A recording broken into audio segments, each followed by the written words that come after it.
साथियों, आप देख रहे हैं हमारा YouTube चैनल और मैं राकेश आपका स्वागत करता हूं। जैसा कि आप सोशल मीडिया के माध्यम से या पत्रकों के माध्यम से जैसा जान पा रहे हैं कि आने वाले 26 नवंबर को एक बड़ा मोर्चा कई लाख लोगों का निर्वाचन आयोग के ऊपर दिल्ली पर जाने वाला है। उस संदर्भ में कुछ बातचीत करने के लिए आज हमारे साथ में भारतीय बेरोजगार मोर्चा और भारतीय विद्यार्थी मोर्चा के सदस्य हमारे साथ में यहाँ पर में आज जुड़े हुए हैं। जानते हैं किस तरह से वो इस सब चीज़ों की तैयारी कर रहे हैं। सर, सबसे पहले तो आपका परिचय बताइए। नमस्ते सर, मैं इंजीनियर प्रशांत पुनेश्वर, भारतीय बेरोजगार मोर्चा का राज्य प्रवक्ता इस पद पर हूँ। सर, सबसे पहला मेरा सवाल आपसे ये रहेगा कि जो ईवीएम मशीन का जो मुद्दा है, ये तो राजनीतिक मुद्दा है। राजनेता लोग जब कोई पार्टी हार जाती है तो उसके बाद में ईवीएम मशीन के ऊपर में सारा दोष मढ़ा जाता है।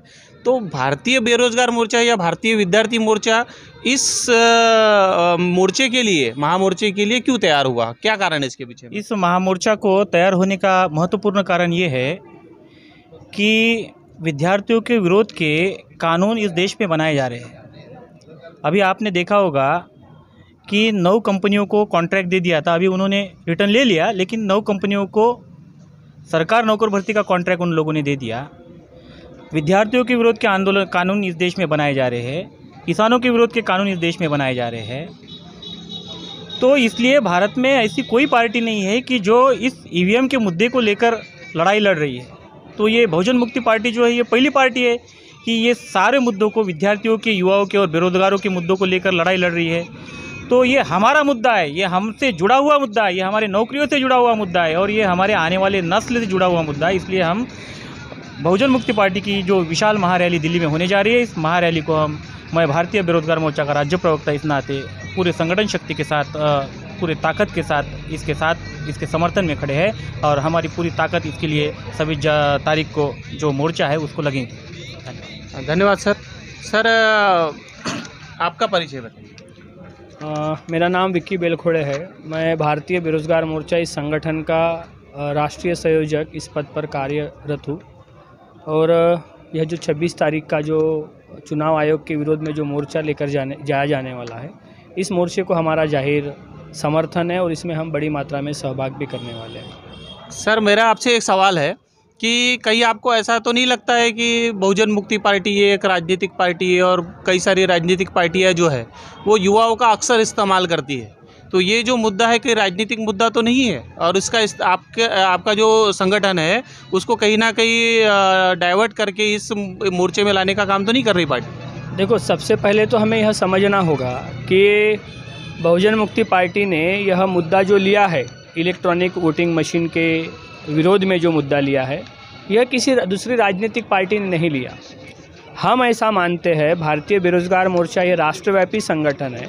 यह संगठन ऐसा मानता है कि कांग्रेस और बीजेपी ने साथ और सहयोग कर दोनों ने म्यूचुअल अंडरस्टैंडिंग में जो एलपीजी नाम का जो कानून पास किया 1991 में, वह 1991 के कानून के पास करने की वजह से वर्तमान में बेरोजगारी जैसी समस्या निर्माण हुई।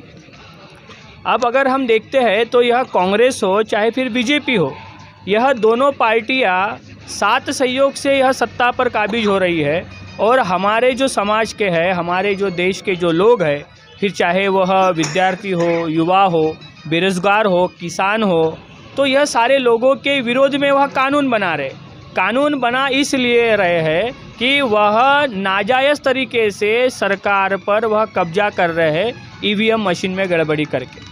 और हम ऐसा मानते हैं कि वर्तमान में फिर वह चाहे मराठा लोगों का जो आंदोलन हो रहा है महाराष्ट्र में, वह आंदोलन हो या फिर पटेल लोगों का आंदोलन हो गुजरात के, या फिर देश में जितने भी जो लोग समस्याग्रस्त है, इन सारे समस्याग्रस्त लोगों की मूल समस्या केवल मात्र एकमेव समस्या है, इलेक्ट्रॉनिक वोटिंग मशीन। यह इलेक्ट्रॉनिक वोटिंग मशीन में गड़बड़ी कर सरकार चुनकर आ रही है और यह चुनकर आई हुई नाजायज़ सरकार हमारे समाज के अन्य सारी समस्याओं को पैदा करने का काम कर रही है। बहुजन मुक्ति पार्टी, इस पार्टी को हमने इस माध्यम से साथ और सहयोग और समर्थन दिया है कि देश में बेरोजगारी के मुद्दे को लेकर और सभी मुद्दों की जो जननी इलेक्ट्रॉनिक वोटिंग मशीन है, इस इलेक्ट्रॉनिक वोटिंग मशीन को बंद करने की केवल मात्र मांग बहुजन मुक्ति पार्टी कर रही है। इस माध्यम से हमने उन्हें समर्थन दिया है। भारतीय बेरोजगार मोर्चा यह केवल मात्र देश का एकमात्र संगठन है जो कैडर बेस ऑर्गेनाइजेशन है। और आप पत्रकार लोग हो, आप सभी जानते हो कि आप सभी को साधारण जनता को मूर्ख बना सकते हो, कैडर बेस संगठन को मूर्ख नहीं बनाया जा सकता है। इसीलिए भारतीय बेरोजगार मोर्चा यह कैडर बेस ऑर्गेनाइजेशन है और सोच समझकर अभ्यासपूर्वक सारी बातों को समझने के बाद ही बहुजन मुक्ति पार्टी के इस आंदोलन को हमने साथ सहयोग और समर्थन की घोषणा की। धन्यवाद सर। मेरा आपसे सवाल रहेगा कि बहुत सारे राजनीतिक पार्टियों को अक्सर युवा जो लोग हैं वो साथ सहयोग करते हैं, उनका प्रचार प्रसार करते हैं। राजनीतिक पार्टियां इनका इस्तेमाल करके सत्ता में आती है, लेकिन उनके हक अधिकार, उनके एजुकेशन के बारे में या उनके रोज़गार के बारे में, या अगर उनको रोज़गार नहीं मिलता है तो उनको किसी तरह की सहायता के बारे में कोई भी सरकार काम करते हुए नहीं दिखाई पड़ती। तो बहुजन मुक्ति पार्टी जो है वो किस तरह से आपको गारंटी देती है कि अगर आप उनका साथ सहयोग करते हैं ईवीएम मशीन हटाने में, तो वो किस तरह से आपको आने वाले समय में साथ सहयोग करेगी, इसकी क्या गारंटी है? सर, हम बेरोज़गार लोग जिस मुद्दे के आधार पर इस देश पर लड़ाई लड़ रहे हैं, जो बेरोज़गारी का मुद्दा हो, नौकरी का मुद्दा हो, या स्कूलों का मुद्दा हो, या आने वाले जनरेशन को बचाने का मुद्दा हो, ये सारे मुद्दे भारत में अन्य कोई पार्टी इस मुद्दों को हाईलाइट कर रही है ऐसा हमें नहीं दिखाई देता है। ना इस मुद्दे पर कांग्रेस चर्चा करती है, ना इस मुद्दे पर बीजेपी चर्चा करती है, ना अन्य पार्टियां ये जो सारे मुद्दे मैंने बताए इस मुद्दे पर चर्चा करती है। भारत में हमको बहुजन मुक्ति पार्टी ही एकमात्र ऐसी पार्टी दिखाई दे रही है कि ये सारे जो एजेंडे हमारे हैं, जो बेरोजगारों के एजेंडे हैं, विद्यार्थियों के एजेंडे हैं, जो विद्यार्थियों के एजेंडे, आने वाले जनरेशन के एजेंडे, ये सारे एजेंडे बहुजन मुक्ति पार्टी के अलावा भारत में दूसरा उठाते हुए हमें दिखाई नहीं दे रहा है। नहीं, मेरा सवाल आपसे ये था कि बहुजन मुक्ति पार्टी किस तरह से गारंटी देती है कि आपके जो मुद्दे हैं वो संसद में उठाए जाएंगे, आप बताइए। भारत देश में हज़ारों पार्टियां हैं, वो चाहे गली से लेकर दिल्ली तक, और ये सारी पार्टियां चुनाव के समय मैनिफेस्टो में सारे मुद्दे को डालती है।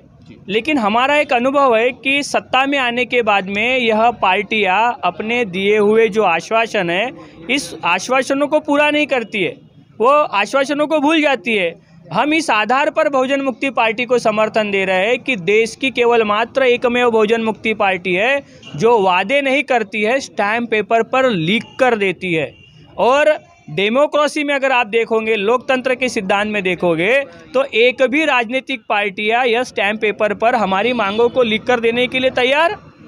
अगर बहुजन मुक्ति पार्टी हमारे दिए हुए वादे के ऊपर अगर चुनाव लड़ती है और लड़ने के बाद किए हुए वादे अगर पूरी नहीं किए जाएंगे, तो हम स्टैम्प पेपर के आधार पर बहुजन मुक्ति पार्टी के ऊपर कार्रवाई भी कर सकते हैं।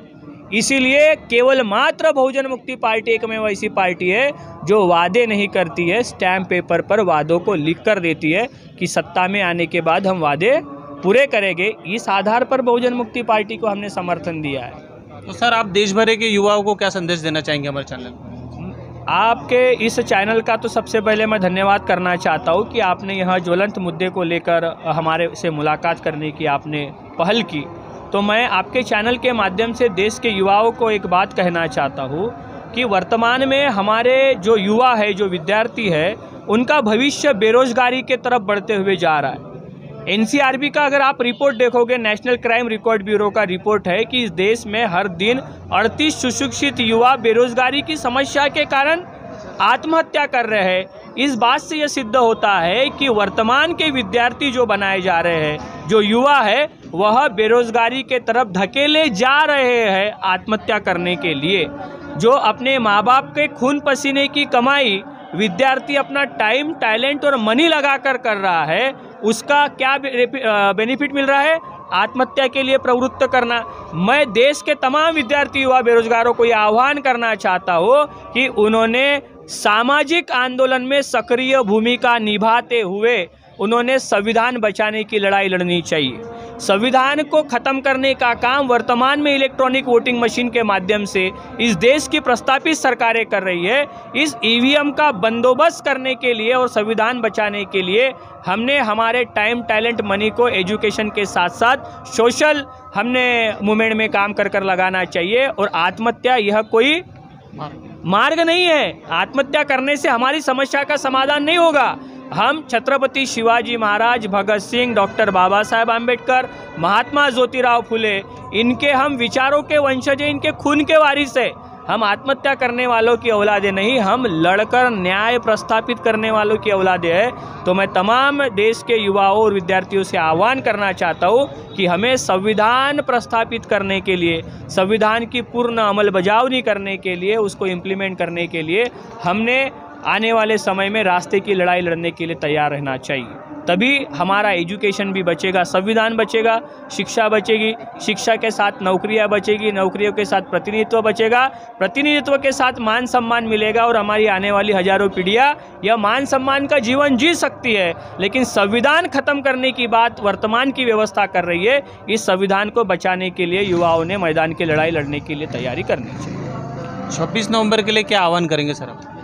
सर 26 नवंबर को ये आह्वान करेंगे कि बहुजन मुक्ति पार्टी ने जो घोषणा की है, इस बहुजन मुक्ति पार्टी के जो मुद्दे हैं वो मुद्दे बेरोजगारों के ही मुद्दे हैं, विद्यार्थियों के मुद्दे हैं।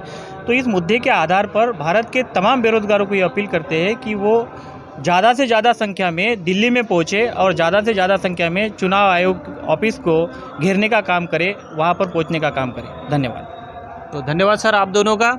जैसा कि साथियों आपने देखा, आज बेरोजगार युवा, शिक्षित विद्यार्थी आज एक बड़े संकट से गुजर रहा है।